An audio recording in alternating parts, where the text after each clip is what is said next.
And now, Alex Stewart makes his way out for what is almost certainly his last opportunity for prominence in the heavyweight division. You wonder what's going on in his head primarily. His lips say to George Foreman, yes, yes.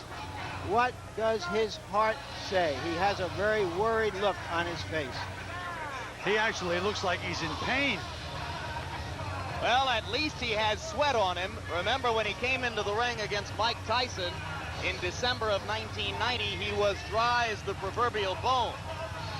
And in that state, he went down meekly and quickly against Tyson, knocked down in the first few seconds by a right hand, and then floored after that by what I took to be two mean punches that didn't land. He talks about fighting the kind of fight he has never fought before, being satisfied to win a decision by throwing fewer punches than he has in the past and playing more defense. We'll see. The 28 wins for Alex Stewart, all by KO, all of them against what we would have to call lesser opposition. The 3 losses to Tyson, Holyfield, and Moore, all by KO. He's never been in a bout which has gone to the scorecards. And you know, he has 28 wins, 28 knockouts, but I've never considered Alex Stewart a big puncher. He's not the kind that gets you out with one punch. He can hit you with those combinations, and he may have the right key for a fight with George Foreman. And here is George, and when last George Foreman appeared here on HBO a few months back, it was against the totally inept heavyweight former football player Jimmy Ellis. This organization vowed after that fight that we would never again see George in such an obvious and palpable mismatch. Thus, the choice of Stewart tonight, whom everybody acknowledges to be at least potentially a tougher opponent. We all do, but I think George has in mind to make it a mismatch again and then to have a few laughs. We ought to tell our audience that George is the hasty pudding of Harvard candidate this year to be their man of the year, a rare, rare honor, and probably without precedent for a prize fighter. There is the record for George Foreman. By percentage, he is the #1 knockout artist in the history of all heavyweight champions.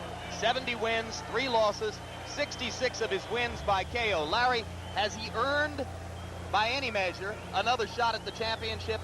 Well, there are many ways to earn a shot at the championship, and one of them is popularity. The people want to pay to see you, and George continues to thrive on public support and to stimulate public support. Is that fair, Gil? This is boxing. What can be fair about boxing? It's a money sport. Whoever the public wants to see is the guy that's going to get the title shot. In my opinion, they're probably going to want to see Big George if he scores spectacularly. Well, George says if he gets to fight Holyfield, they'll only see 235 pounds of him. But here again, he weighed in well over 250. He's certain to be well over 260 by this moment in the day. Stewart at 227. Punch that numbers, Larry.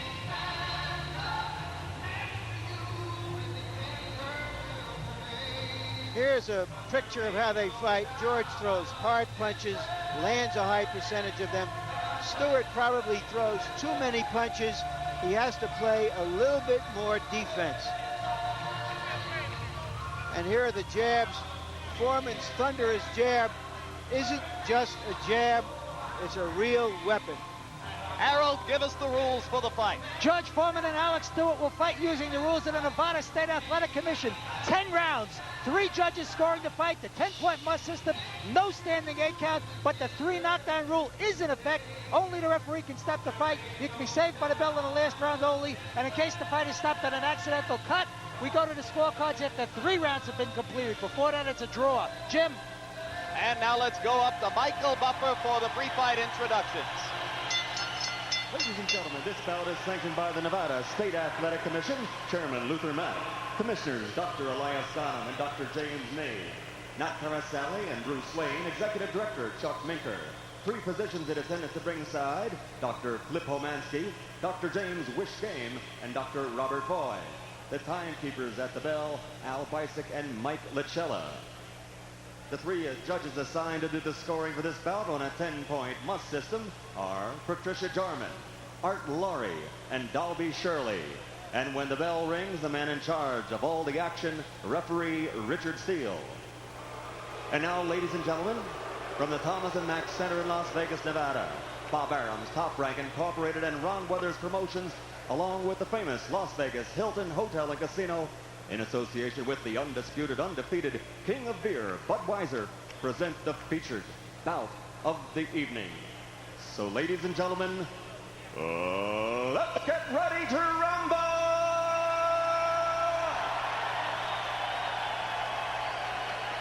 10 rounds of boxing. This is in the heavyweight division. Introducing first, fighting out of the blue corner, wearing the purple colors and weighing in at 227 pounds. He's ranked number 13 in the world by the WBC and brings knockout power in both hands. His record, 28 victories and 3 defeats. All of his 28 victories are by KO. Ladies and gentlemen, from Safety Harbor, Florida, introducing Alex the Destroyer Stewart.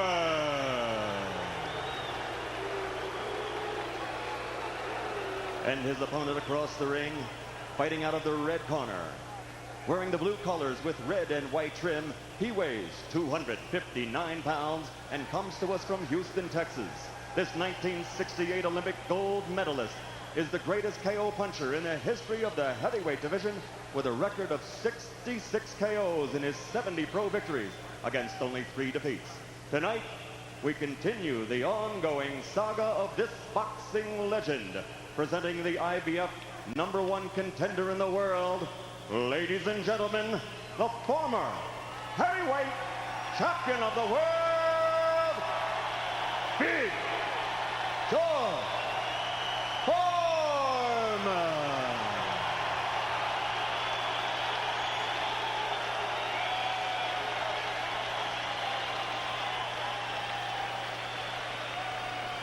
They love Big George. It's exactly what we were talking about. When it comes to somebody fighting for a title, they have to bring in people, and you know the public loves George. I expect you to obey my commands at all times. Shake hands, good luck.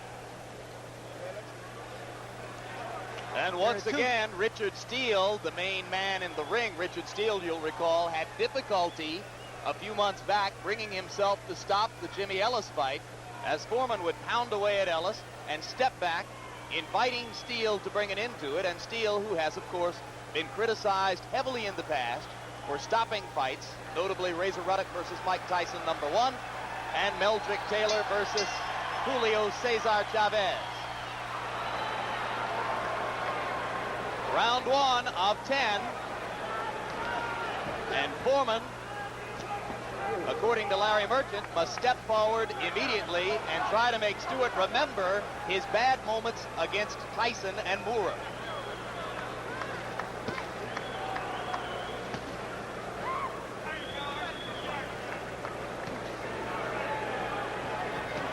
The key is going to be to see how Stewart handles that jab. The test of any theory, anything you hope to do, is what happens when you get hit. Do you revert or do you fight the way you plan to fight? And Alex Stewart already seems to be shying away from the Foreman jab, Gil. He's going to have to slip that jab and counter George Foreman. If he's going to continue to be tentative, it could be a short fight. What is George's most effective punch? His left jab by far is his best punch. How does it rank among left jabs of all time in the heavyweight division? I would say that George Foreman's jab is just about the tops, along with Sonny Liston's 2 best jabs in the heavyweight division. But it wasn't that good when he was young.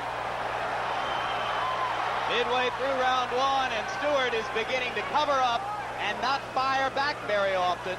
He tries to throw jabs, but he has not been able to slip the jab and connect as you suggested he had to, Gil. He has to take the initiative. He has to throw some combinations. If he continues to be tentative, he's not going to give George Foreman anything to worry about at all. And right now, George is imposing his will on Alex Stewart. Has there ever been a more relaxed fighter in the ring than George Foreman? This is the new George Foreman. He's the most relaxed guy in the world. That was his problem. The old George Foreman couldn't relax, didn't know how to relax. George Foreman looking for all the world like a man mowing his lawn on Saturday afternoon. Stepping forward and popping the jab over and over into the face of Alex Stewart. And Stewart has not thrown a meaningful punch since the fight started. He just can't loosen up. There he goes. He finally threw a right hand. And was a little short with the right. But at least he threw it, Jim.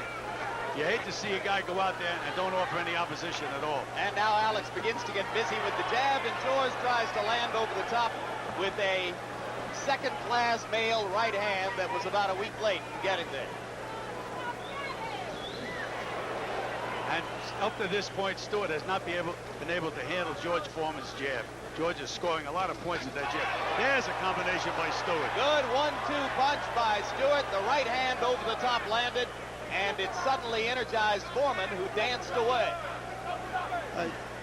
Gil, I want to disagree with you a little. I think that Stewart's jab is bothering George.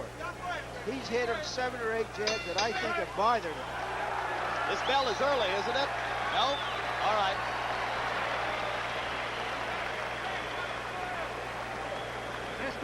Boxing like a champ. Beautiful. Champ. Good jab, break, move, and magnify him. He's right there in front of you. Slip, break, use your leg sometime. Never stand in front of the guy unless you're doing something. Your jab is terrific. I love you. Love you. Taking care of business. Okay. Let's take a look. There's George's jab. 2 jabs back-to-back that land. And George trying to throw one over him and then landing a right at the end of a combination that shocked George a bit, send him reeling back.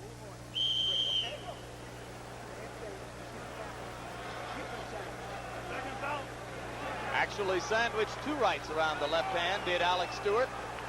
Let's see if Stewart can maintain his poise or whether that round gives him some courage. That's what Stewart needs. He has to believe in himself in this fight. Has to be able to jump on George. You saw, of course, that 43-year-old George Foreman stood between rounds, as has been his custom throughout the comeback career. Low blow. Richard Steele says nothing about it, and Stewart goes down. It was a little right hand. Didn't seem to me like a very hard punch at all. And George told us he wasn't going to try to punch hard with the right hand. He's going to bring him with the right hand into that left hand. He caught him after the low blow. I think Stewart relaxed after that, maybe expecting the official to take some action. Another low blow, yes. And this time Richard Steele steps in. And they are definitely low blows. They're hard low blows. And George with a flailing right hand, indicating that maybe he thinks he's got Stewart hurt and ready for some real serious Stewart business. is going to have to get George's attention. And he did. 2 left hands, Gil, right on the kisser. Just misses with another left, but George comes back. Stewart still is not fighting with any confidence at all. He's being mugged right now.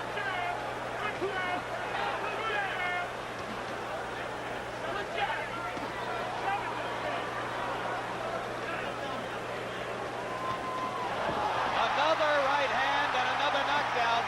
Remember that the 3 knockdown rule is in effect. So now George Foreman will have about 1 minute and 15 seconds in which to try to bring matters to a close with one more Alex Stewart knockdown. And the way Stewart is not offering any opposition, I look for that knockdown. I just don't think he takes a punch all that well, Gil.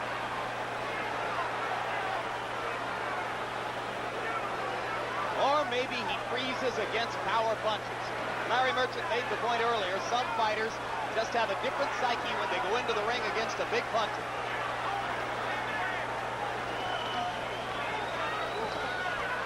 Stewart landing a right hand up the side of Foreman's head. But Foreman continues to bear in.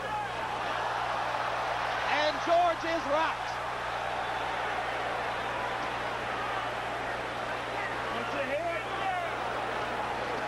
The damage is momentary.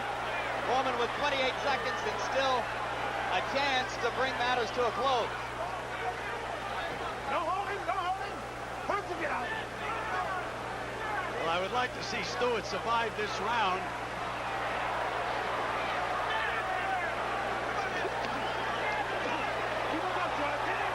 Stewart landing twice in close against Foreman. And he makes it out of the round.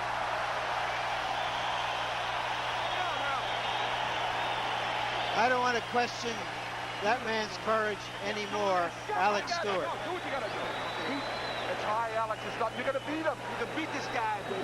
He's tired. He's tired. This man is dead tired, Alex. You took his best. Don't worry about this. Beautiful, Alex. Beautiful. Take a deep one. They're shaking the shit out of him. All right, let's see what did the damage here. There's a right to the neck. I don't know if that was the power of that punch or it simply knocked the man over or had already been hurt. There you see the straight right hand at the end of the round. That definitely was right on target. On that first knockdown, if you mentioned if he had been hurt earlier, he was hurt by a low blow.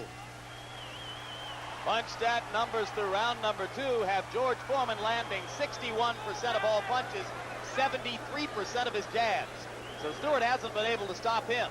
But Stewart has been landing with a high rate of accuracy also when he is able to get himself to throw. When he throws punches. That's good. That is the key with Stewart. He has to believe in himself. You heard trainer Jimmy Williams in Stewart's corner saying, "You've taken the best he has to offer." I'm not really sure that's true, Gil. Another good blow for Stewart. He didn't seem to be hit that hard with either of the punches to put him down. But he went down twice. George's nose and mouth area are red. I've never seen that before. He's taking a lot more punishment here than he has in any fight in the comeback other than the Holyfield battle. Jerry Cooney hit him a few times. You know, if you remember in the Moore fight, Stewart was down twice early, but then came back fighting. Maybe once he gets hit on the chin, it loosens him up a little bit. Well, he's not without heart, that's for sure. Showed great heart against Holyfield when he went into the 8th round with a bloody cut. Streaming blood through most of the fight. Well, he's been cut in this fight. Got hit with a good right hand. That was the best right hand of the fight, but he didn't go down. Caught it on the point of the chin, was staggered, but stayed on his feet. And Al Gavin did a good job on that cut over Stewart's right eye in the 2nd round.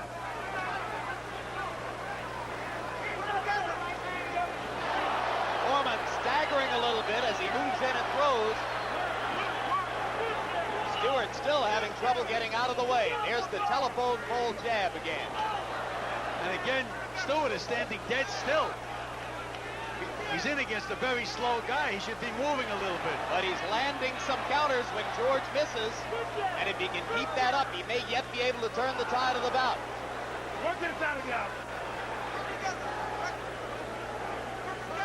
George is trying to suck Stewart into one big punch. And George is really tired. Hands are down, missing punches. Keep him up, Alex. Keep him up.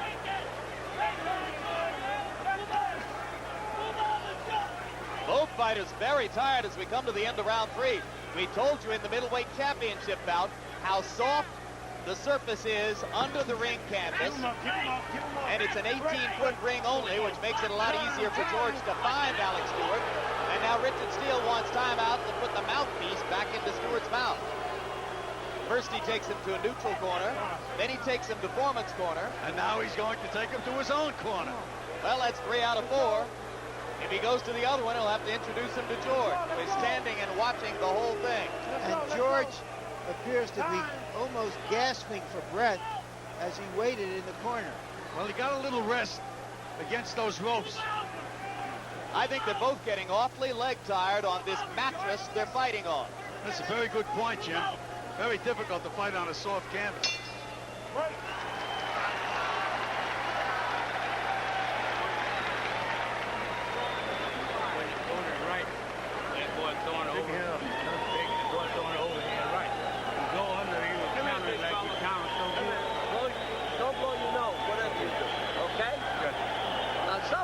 Straight in, move over. Keep popping him with the jab, okay? Don't stand right in front of the guy. You know what I mean? Okay. Gotcha. You and me talking. You and me, baby. Move over. You know what I mean, George? Don't be straight away, okay, son? Don't be straight up. And throw your punches straight. Okay. Okay? You're doing beautiful, baby. I love it. Beat him, Alex. You can beat this guy. won that round tonight. It took him. Okay, because he's exhausted. He's getting exhausted. Harold, how do you have the fight? Larry, 3-0, 30-25. George Foreman. Again, George, an extra point for each of the 2 knockdowns. But oh boy, this is a great fight. Alex Stewart showed he can stand in there and take Foreman's best shots, and he's holding his own in round 3. I think he's going to come back. I like Angelo Dundee calling George son. Isn't that something? I was just thinking, he may be the only man in boxing who can get away with calling George son, and it sounds legit. And Angelo's old enough to call George son. Now, I'd like to see Alex Stewart go to the body a little bit with George, because George was really showing signs of being tired. I think he read your mind. Just as you were saying it, Gil, Stewart tried 2 parries to the body. And George has a mouse under his right eye, a serious mouse. Let's see if George has the energy and the presence of mind to follow Dundee's instructions to move to the side. And so far, he hasn't been able to do it.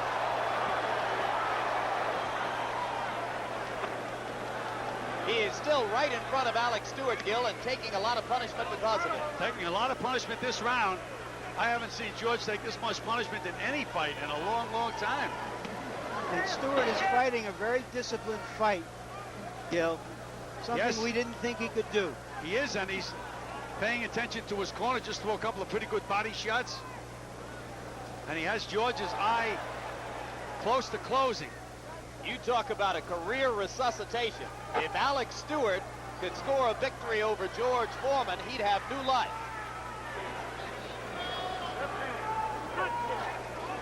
Again, Stewart has to get off first a little more often. He waits to see what George is going to do all the time. We saw a journeyman named Bert Cooper revive his career in a losing performance against champion Evander Holyfield. Stewart is certainly earning some credibility here. Well, he has to throw more punches, though, Jim. He still waits for George. Waiting for George. And the big jab continues to take its toll for Foreman. Looks to me like he can hit George with that jab almost at will. He sure can. He just landed 3 straight jabs on the eyes of Foreman, but now he's momentarily stunned by another left hand.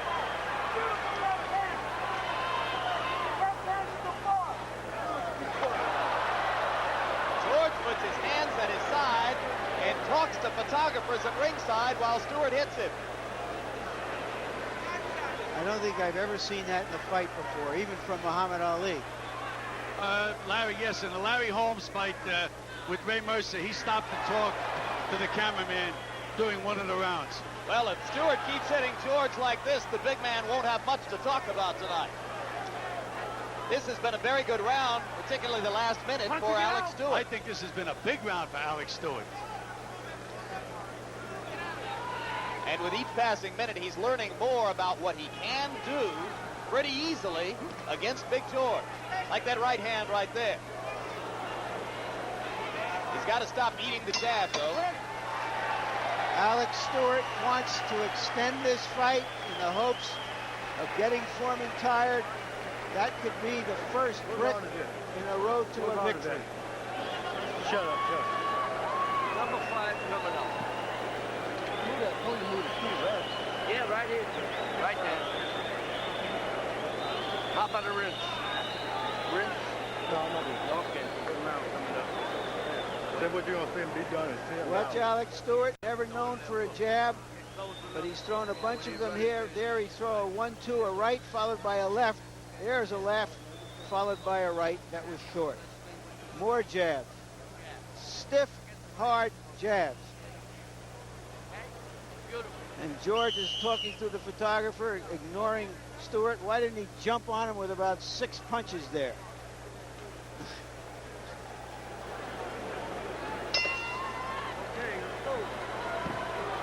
Round 5, maybe farther than George Foreman wanted to go in this battle with Alex Stewart, live from the Thomas and Mack Center in Las Vegas. And George is really angry because his cornerman tried to give him advice. He told him to shut up. 74th fight of George Foreman's career. I think what he wants over there in the corner, Gil, is for Dundee and Dundee only to be talking to him. Well, that's the way it should be. One man should do the talking.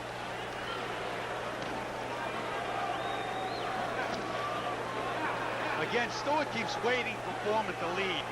He has to take the initiative himself a lot more often in this fight, and he can do it. When he does take the initiative, particularly stepping straight forward with the jab, he's causing George a lot of trouble. And he's landing almost at will. But Stewart continues to eat Foreman's jab, and he can't do that indefinitely and keep standing up, Gil.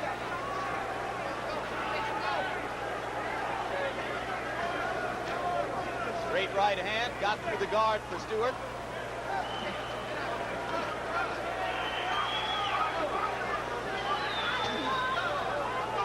Foreman looking a little bit more patient, less frustrated than in the last round. And George is looking a little tired to me right now, Jim. The mouth is wide open. You can see he's gasping for breath. And he's angry as well. Which could make him more tired, Larry. But also could make him more dangerous. Left jab right on the face by Alex Stewart. The mouse is very prominent under George Foreman's right eye. If it opens up, it might be tough to get it closed again. Stewart now targeting that mouse with the left.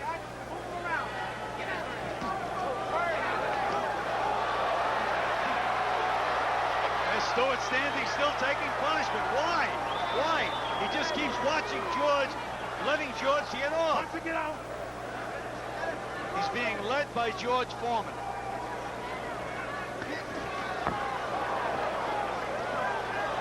I know it's a big task, but if I was in Stewart's corner, I'd tell him next round go out and back that big guy up. I don't think George can fight backing up. You know, the left hand never really loses its snap for George, Gil, but it looks to me like a big indicator of when George is tired is when the right hand begins to come slow motion. And now he takes straight rights on the face from Alex Stewart. And here, Stewart hit him with a good right hand, nailed him pretty good, and did not follow it up. Well, Alex Stewart, as we told you before the fight, has never been in a bout that went the distance and was given to the judges for a decision. But he told us he was ready to try to do that tonight for the first time in his career. And maybe he can fulfill that promise.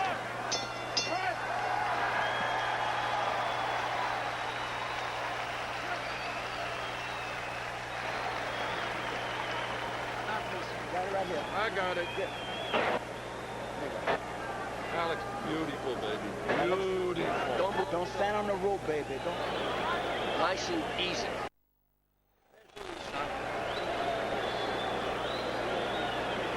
Don't blow your nose. Oh, there it is. Right hand. Okay, When it moves to the right. Right hand hard around the side, left hook to the head. Get close enough and burn it with it.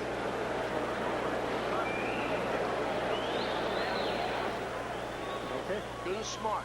And watch Stewart here as he weaves and tries to come up with some punches from a low angle. And Foreman's going to try to uppercut him sooner or later. He did later. One thing I heard in Alex Stewart's corner, they're talking already about the closing eyes of George Foreman, and he's being told now to start to throw some hooks to get to those eyes. And in George's corner, you know, it's very difficult to work on a man when he stands between rounds, as George does. They did not use the end swell on George's eyes. His eyes are puffing and they're closing. Again, he should be sitting down in the corner, and they should be paying attention to those bruised eyes. Well, you see the slugfest we have underway here as halfway through the bout, both fighters are landing more than half of their blows. But that's what Stewart has to do. He has to take the initiative. He just doesn't do it enough. Failure to use the end swell on the cut under Foreman's eye. Shades of Mike Tyson in Tokyo, where that eye swelled up and partially debilitated him. That's correct.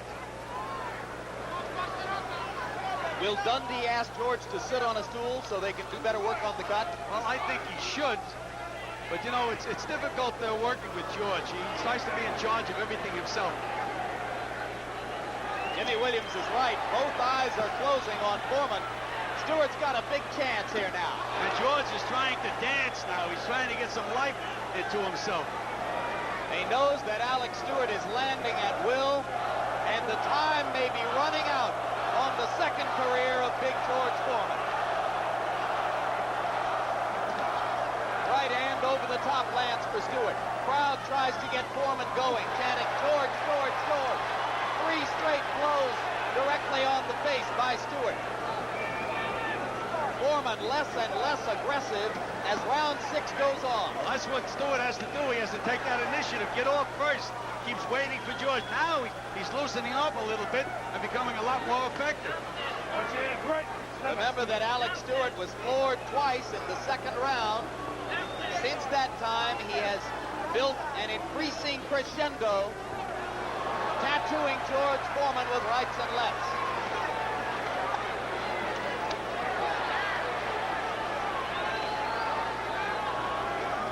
They're going to have to do something with those eyes as George Foreman's. I've never seen him look like that. I don't think they'll stand up another 4 rounds.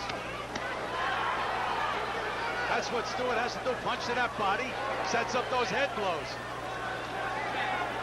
Well, we've all seen the moment in the Rocky movie, Gil, when Burgess Meredith slices open the mouse to allow the blood to flow out. That's only in the movies, Jim. We won't see that here.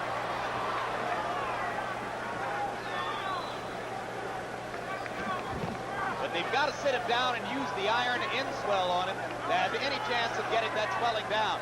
Alex Stewart has a big chance.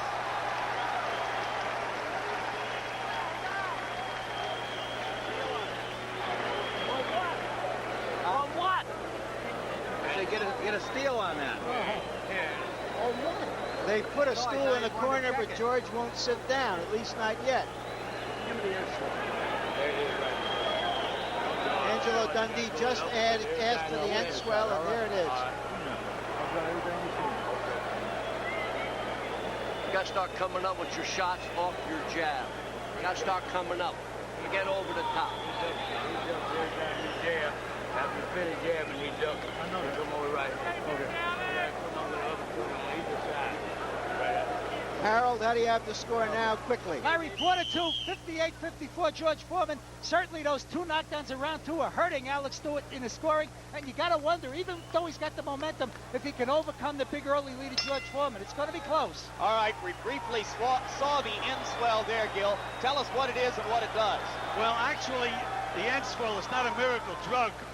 It's an ice-cold piece of metal that you put on a swelling to bring the swelling down. I'm surprised that they didn't use it for the entire 50 seconds that they had. Angelo only used it a few seconds on each swelling. I don't think it did much good at all. No, but that low blow might help out. It helped to set up the knockdowns in round number 2. Richard Steele once again stepped in and warned George against any more low blows. It's got to be increasingly difficult for Foreman to sight the target now as those eyes swell up. Again, Stewart is back into the waiting mode again. When he does that, he allows George to be in the fight. In round 6, George Foreman did not land a power punch. He punches Stewart on the hip there, and Stewart looks to referee Richard Steele. At which point does the referee finally say, George, you can't do that anymore. That's 4 low blows. Again, Stewart just does not have enough confidence to jump on George the way he should.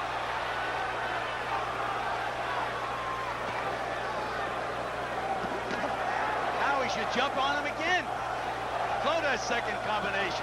Stewart is landing at will. He just needs to put more punches together. George Foreman was within 1 knockdown of an easy 2nd round knockout of Alex Stewart in round number 2. He may lie awake tonight regretting his failure to get that done with a minute and a half of time in which to produce knockdown number 3. Again, Stewart waits for George to lead every single time.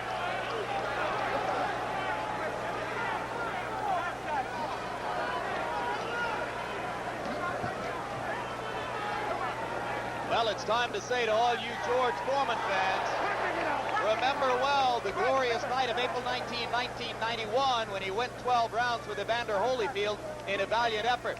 More and more, it looks as though that will be the only title shot for Foreman in this love affair comeback career that began in 1987. Now, more than ever, he looks like an old man in trouble.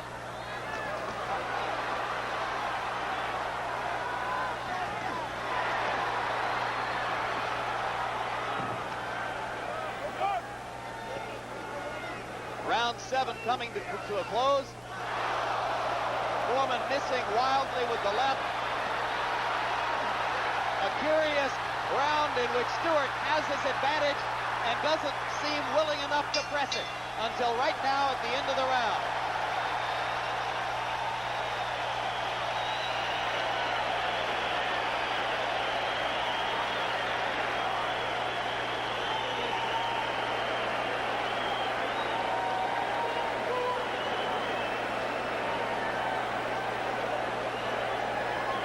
Deep breath, George. Take a good deep breath, son. You have to keep him up, George. You got to keep him up. Okay. Drop in your knees with him. Moving your head and you can't. Move that head.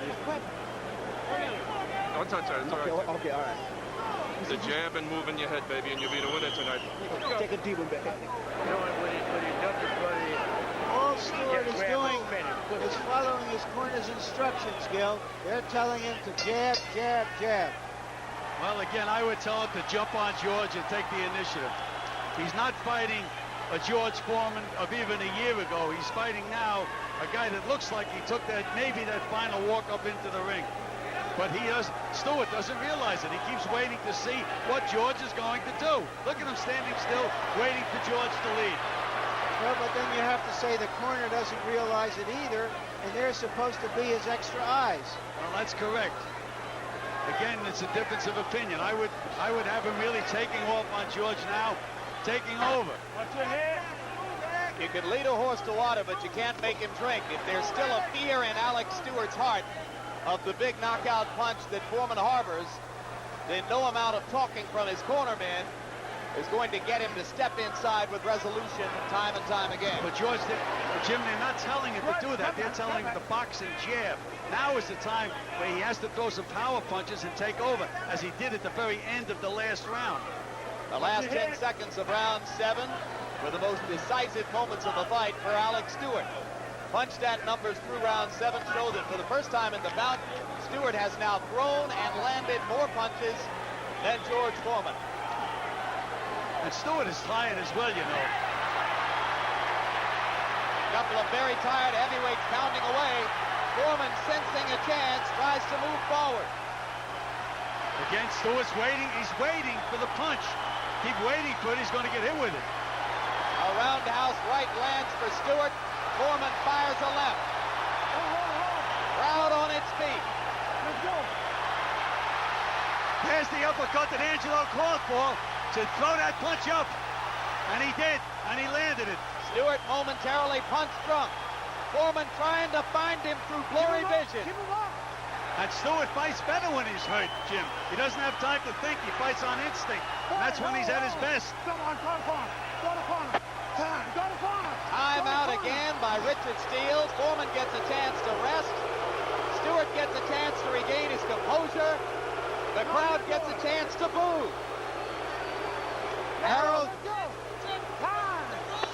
Richard Steele is supposed to put that mouthpiece back during a lull in the action, and I want to tell you, that was no lull in the action. He took away Foreman's advantage when he did that.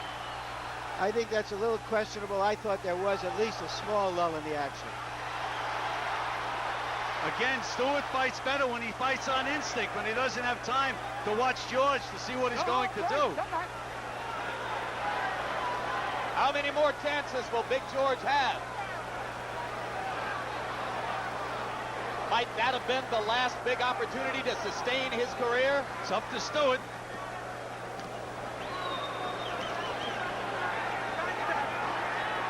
Foreman's wife, Joan, watching at ringside. She has been open in her demand that he take care of business or retire.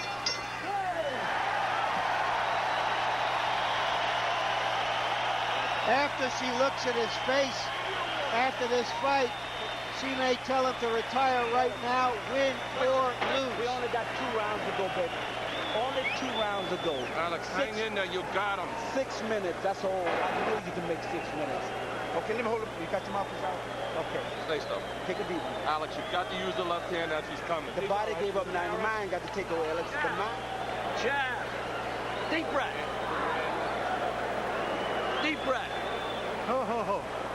closer. Now we separate the guys, right? Deep breath. Give me enough.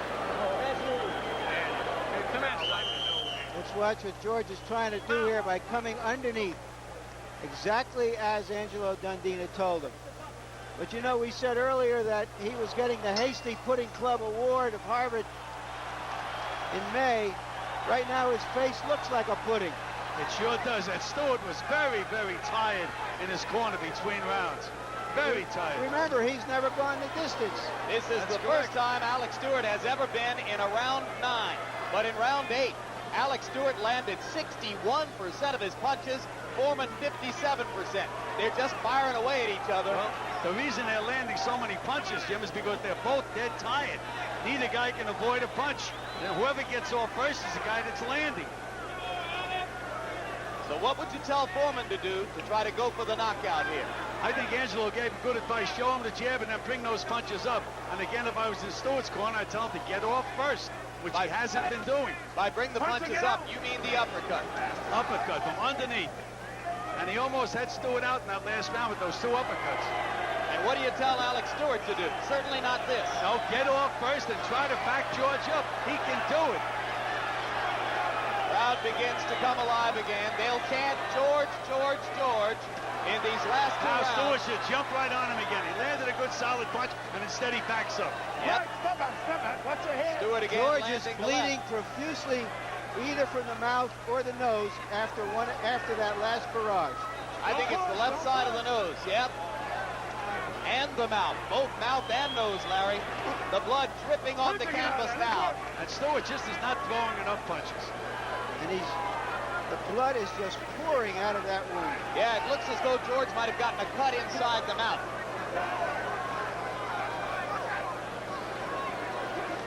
I don't know why an old man would want to take this punishment. Maybe it's $5 million. And a dream. Watch your head. Right, step back. The only defensible reason.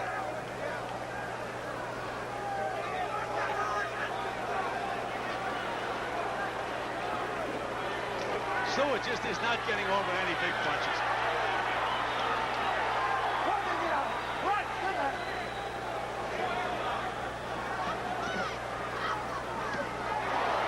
Solid right hand by Alex Stewart. And now the uppercut.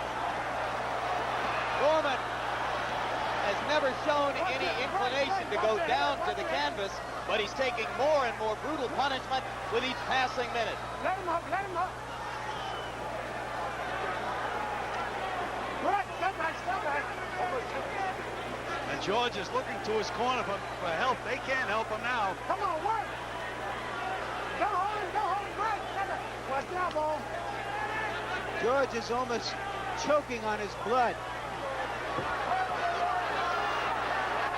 What about the blood on Alex Stewart's right eye? And I have blood on my score sheet. And my shirt. 2 grotesque masks as we ready for round 10.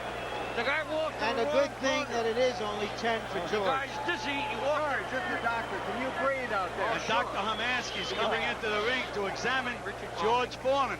You all right, son? The guy walked in the wrong corner. All right. Okay, mouthpiece. Open your mouth wide. Hey, the guy walked in the wrong corner. Look here. Alex, Let this your mind is your take over. fight. This is your Please. fight. Your mind. Jamaica, you. Janelle, your wife, everything now. Right in this fight. It's for your baby. Side to side. I'll tell you, this one. Okay, Richard. Okay, let's go. Both corners flogging their fighters like jockeys. In Stewart's corner, they're telling him this is everything for his family and his baby. And in Foreman's corner, Angelo is telling him that the doctor came into the wrong corner, not his corner. Harold, how do you have it scored? Jim, 86-83, 5 rounds to 4, favor George Foreman. The difference in the fight is still a 3-point round in round 2 where George Foreman scored 2 knockdowns. I think it's going to kill Alex Stewart in the scoring. You gave him a 10-7 round there. It's conceivable some of the judges gave him 10-8. Correct. Could very well be. I should tell you, I have it much closer. It's one of the great legends in the history of boxing. It's extended over 24 years. Remember the little American flags in the ring in Mexico City in '68? The love affair began then. It extended all the way to Zaire in 1974 when Foreman lost to the biggest figure in the sport, Muhammad Ali. Then the 10-year retirement. Then the comeback. Then the championship fight with Holyfield, and now this. I don't know why Stewart is not throwing more punches in this round. It's the last round of the fight. He should be bringing. He's allowing George to take the lead, throw the punches again.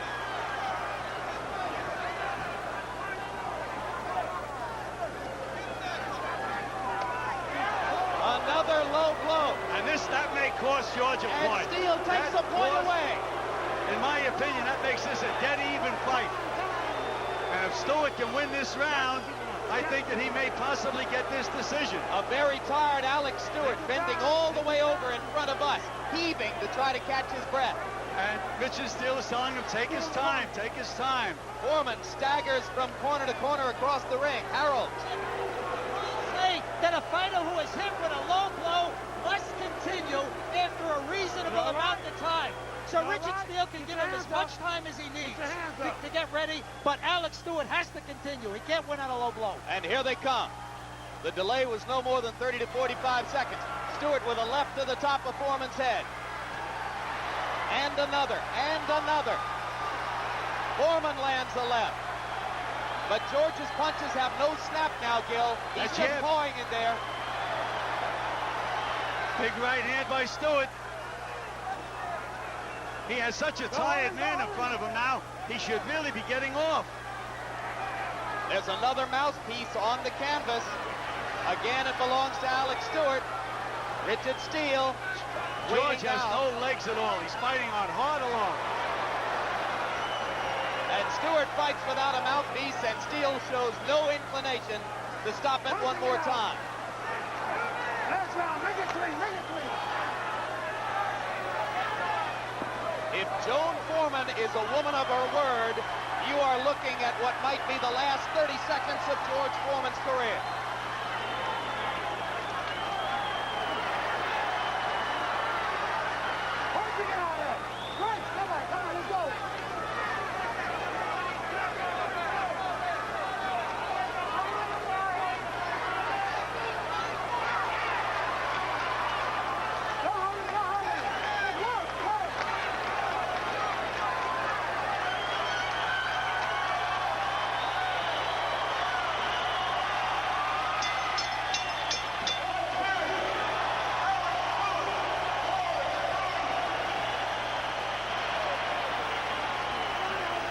Gentlemen, George Foreman is a popular figure. He did have 2 knockdowns in 1 round. He may very well get the decision. I gave the fight to Alex Stewart at 1 point. I don't like the cup of plea. I scored the fight dead even. I gave Foreman a 2-point round in knockdowns. I think the point that Richard Steele took away from George in the last round made this a dead even fight. And that leaves it to you, Harold. Well, Jim, I've got it 5 rounds to 5, 94-93, favorite George Foreman. That 10-7 round in the second round, the 2 knockdowns on my scorecard killed Alex Stewart. He couldn't make it up. It was as simple as that. I gave Alex Stewart that extra point in round 10 when Steele pulled the point. It was a 10-8 round in the 10th, but still in all, George Foreman by 1 point, even in rounds. So just for the sake of argument, gentlemen, among Harold Letterman, Larry Merchant, and Gil Clancy, we have at ringside a draw. Would a draw end George Foreman's career, Larry? Very likely, because it would probably postpone any opportunity for him to get another shot at the title. Is it even possible with a victory that he could get another shot? Well, I don't think it sustains his argument, and it certainly won't sustain his argument against his wife. And we are ready right now for a moment of drama, perhaps the culmination of a 24-year legend. Let's go to ring announcer Michael Buffer to find out who won this fight. Ladies and gentlemen, here at the Thomas and Mack Center, by way of the Las Vegas Hilton, we go to the scorecards. But first, how about a round of applause for these 2 heavyweights in the ring here tonight. Here's the official scoring. Patricia Jarman scores the bout, 94-94. Art Laurie scores the bout, 94-93. And Dalby Shirley scores it, 94-93 for the winner on a majority decision, Big George Foreman.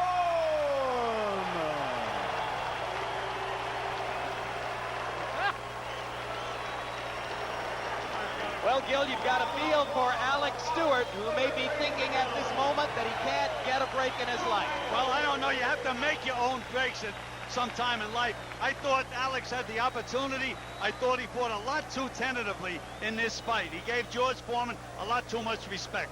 Who takes the blame, Stewart or his corner? Well, ultimately, the corner should take the blame. Their strategy was to have him box the entire way. Look, it wound up being a draw. I would have had him go for it. Go all out, win or lose. On stat numbers, and you can see how remarkably even they are. Stewart landing, by our computation, 17 more punches in the bout than Foreman. He threw 35 more. Their percentages right at 55, 56%. It was the classic heavyweight, I'll stand in your face and you stand in mine slugfest, but Stewart just wasn't aggressive enough. That's the way I felt. Let's go to Larry Merchant with Big George Foreman. But if not, you better go to school and get you an education. Is this... That boy hitting me so hard in the mouth. I thought I've heard about fighters bleeding in the ring. And I felt blood coming out of my nose. I said, can't be. But that's power. Were you just tired or frustrated because you did hit him at least 5 hard, low blows? Well, I thought I'd have him going in maybe the 3rd round, but the referee kept letting the fight go on. I didn't want to seriously hurt the kid, but then he started fighting me back. Didn't you I made a mistake by easing up on him. Didn't you know that you could have ended the fight right then and there with a 3rd knockdown? I really could have, but I didn't want to hurt the kid. I hit him with a shot and looked at the ref, and now the kid hurting me. Did you think you were losing the fight at the end? Oh, no way. Huh? No, I outboxed him all the way through. What happened? He's just such powerful puncher. Every time I hit him, he hit me back with something, and it would hurt. It seemed that your eyes were just slits. Could you actually see out of them and do what you wanted to do? I could see out of it, but it sounded like I was watching the Crypt. Tales from the Crypt or something. That's what it looked like I was watching. Okay, then the question is this, George. One, when you go back home, is your wife going to tell you, George, look at you, this has to be the end? Yeah, she's going to kick my tail this time. That was the first whip, and the next one when I get home. Do you think that this possibly could end your career? Possibly. Possibly. When will you make a decision? It wouldn't end my career, but I won. And I'm going 10 rounds. You know, I'm 50 years old, man. And that guy, he's not even 28 years old. What are you talking about? Wait, so you're saying that because you won, you're still going onward with your dream of getting another championship shot? I'm closer to 50 than I am to 19 or 20. It's a miracle. And I wasn't running from that kid. He was running from me trying to exist. So I got a good career in boxing, but I can tell you this. My wife's going to whoop me. So what is the decision going to be, do you think, after all said and done? Are you going to try to fight another fight and get a championship fight? Yeah, I think I'll go for the title if Holmes win it. Otherwise, I'm going to Disney World. Okay, you've said it. You heard him. George wants to fight in the senior division from now on after fighting somebody who is definitely in the junior of the 2 heavyweight divisions. Jim? All right, thanks a lot, Larry. In this sport, however, they don't handicap for age, and George will get no extra points for having done what he did at age 43 instead of 33 or 23. I don't know about you, Gil. I can't see any conceivable powerful argument after this that George Foreman should deserve a heavyweight title shot over the 3 or perhaps 4 other contenders who on paper would appear to have more merit now than him. No, I think this was a big step backward for George Foreman. And when he's talking about the seniors division, I guess he's aiming at Larry Holmes. I guess that would have to be the case, but if Holmes takes a licking from Evander Holyfield, as most people believe he would, then it's unlikely you'd be able to sell a lot of tickets to Holmes Foreman after this. Well, that's right. That would be the end of the seniors division. Until the next group of seniors come along.